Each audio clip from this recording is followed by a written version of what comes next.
good afternoon, good day, New Orleans and abroad. We have a beautiful lady here, a professional, an entrepreneur, to drop some gems on us today. And she goes by the name of T. Jones. Thank you for coming. Thank you for having me. Yes. So tell the people a little bit about where you're from and how you got it started in real estate. Okay. Well, I am a native New Orleanian, which means I was born and raised here. Real estate has been my passion for the past 13 years. Look, that might date me, huh? To let them know I've been doing it more than a decade. That is okay. So, outside of getting into real estate originally, what was that passion for you that got you into the industry?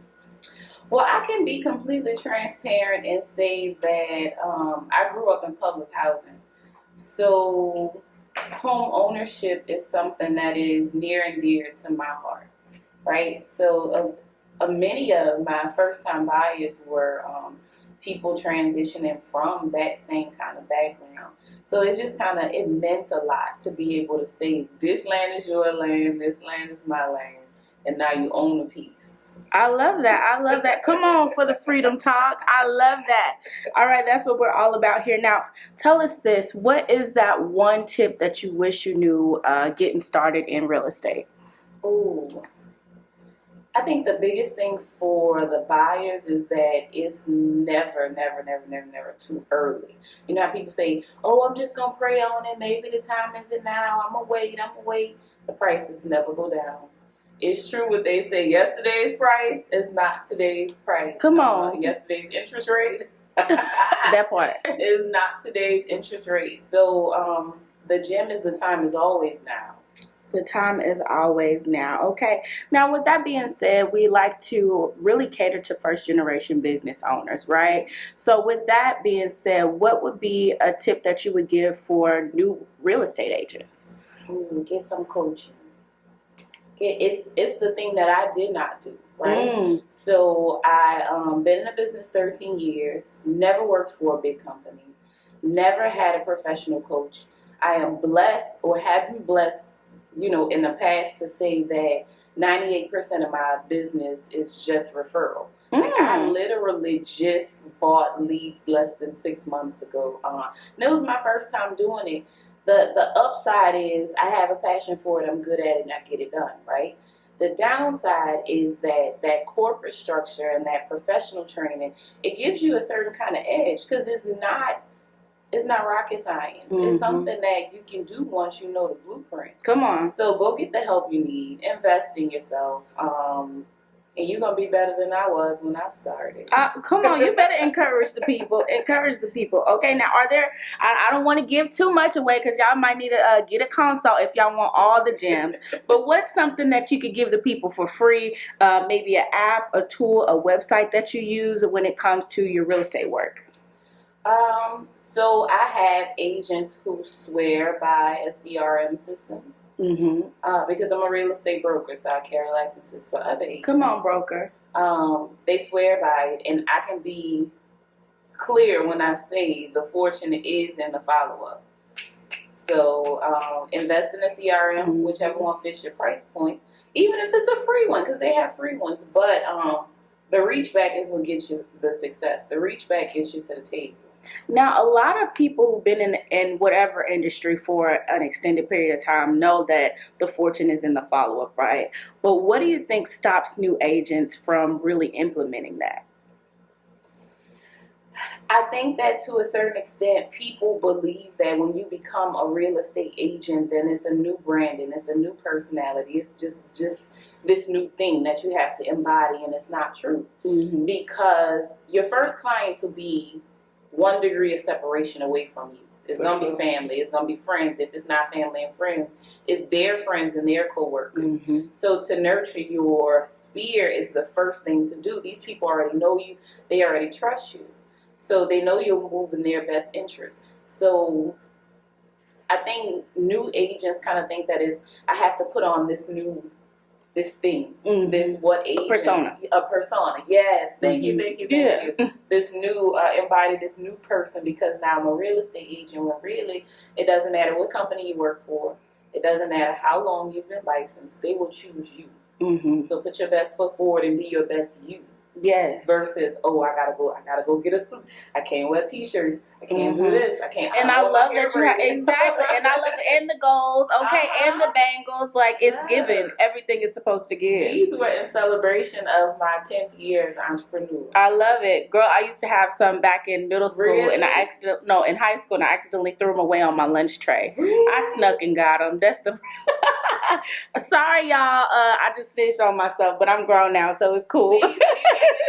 Exactly. So, I mean, with that being said, you talked about being who you are, right? And showing up genuinely. But there's a big term, and if you've been in entrepreneurship, then you probably heard it before. Be, do, have. Right? So, what does that mean to you? Be, do, have.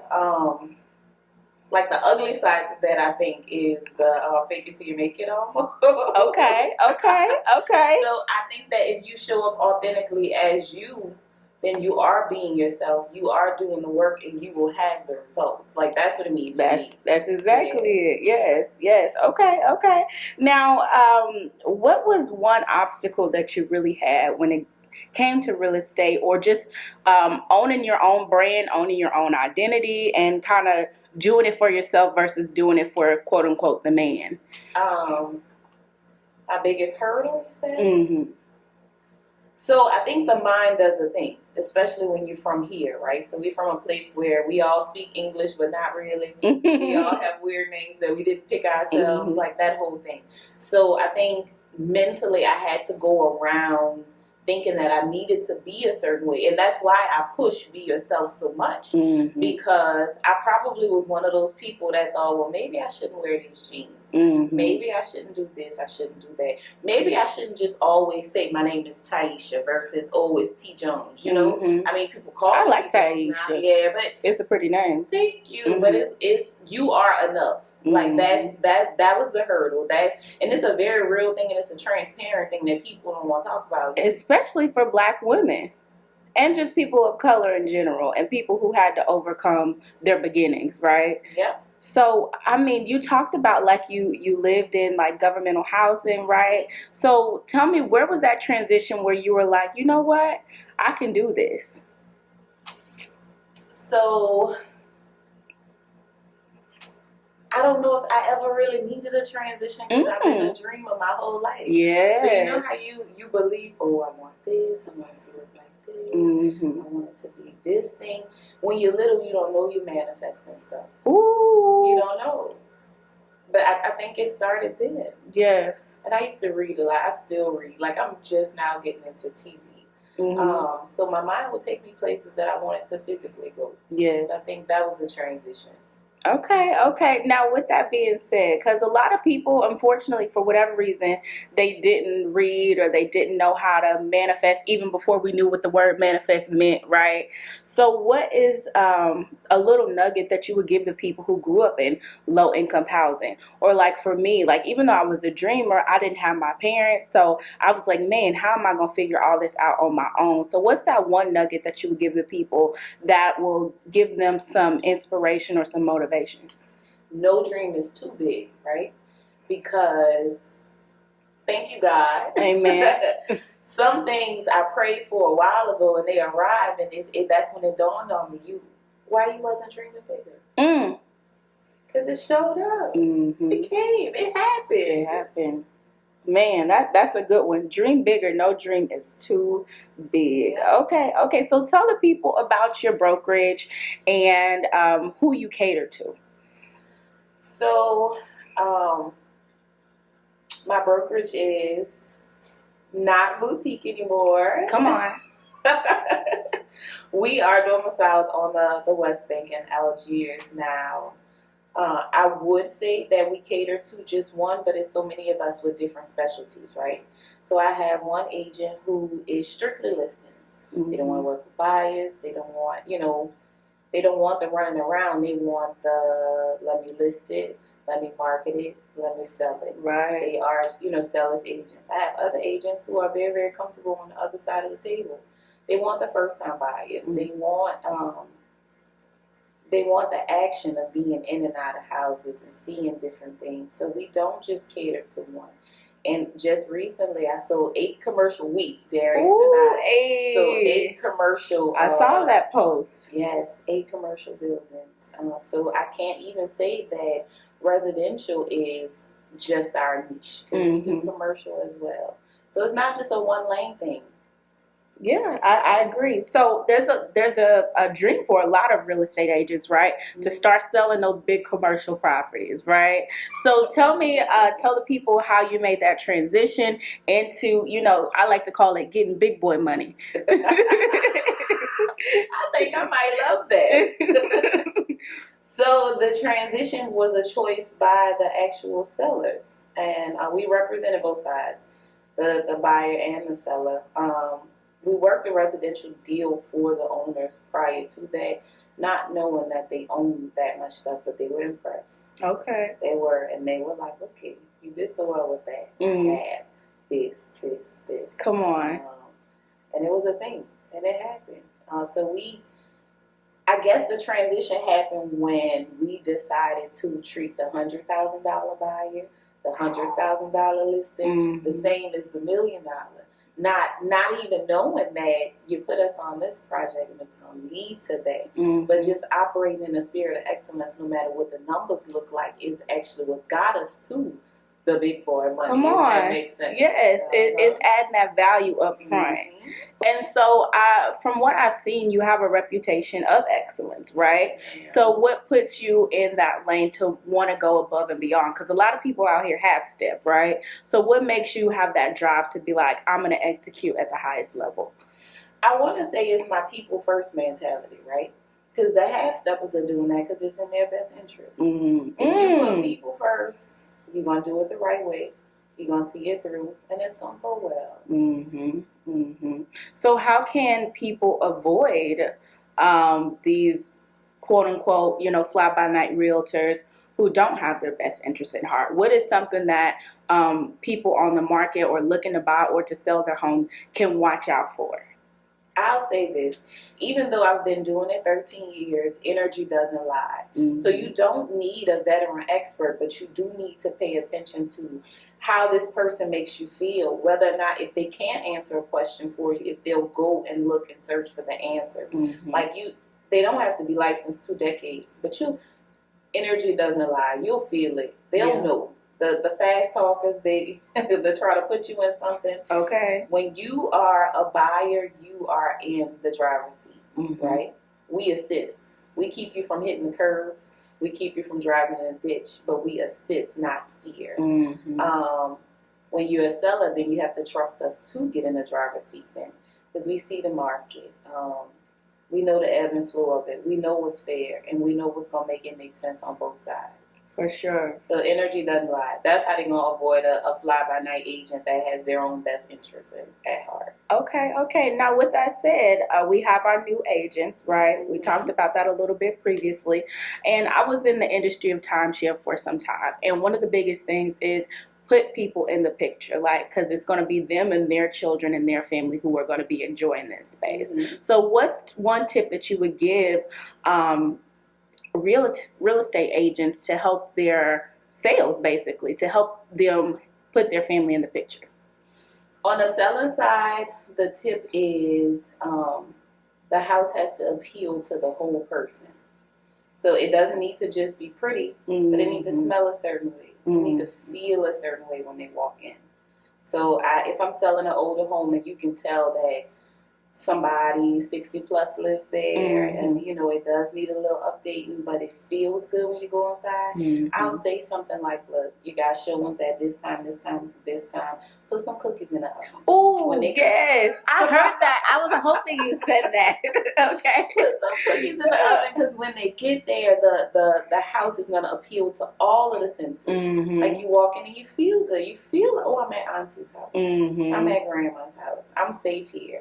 Yes, it needs paint, but it's okay. Exactly. Okay. So, going forward, what does T. Jones have in the works? Now, I know you don't want to tell everybody your business. Get out her business, but tell them what you got, what you're working on. So construction is my new baby. So Okay. I am newly licensed. Well, I can't say newly anymore because it's been a year. Commercial and residential general contractor. And let me just say, construction is not for the weak. Ooh. It's not for the weak, especially not being a woman in construction. But I intend to attack that task just like everything else. Mm-hmm. And it's going to be by putting my best foot forward and giving it what I got. Okay. Now we're going to take a quick break and thank our sponsors, and we'll be right back and let T. Jones know, or tell the people how you can find her and how you can work with her. We'll be right back. Thank you so much for tuning into the FOA show, where we are dedicated to helping first-generation entrepreneurs on their journey to freedom.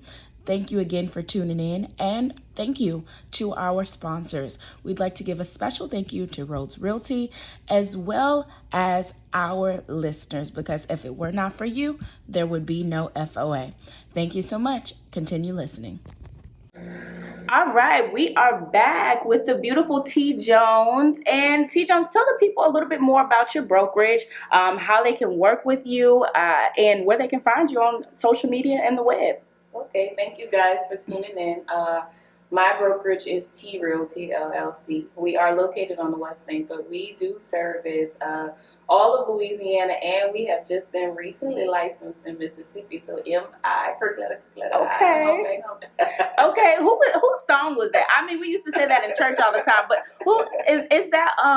I forget his name. Shoot. But anyway, going back to the topic, I digress.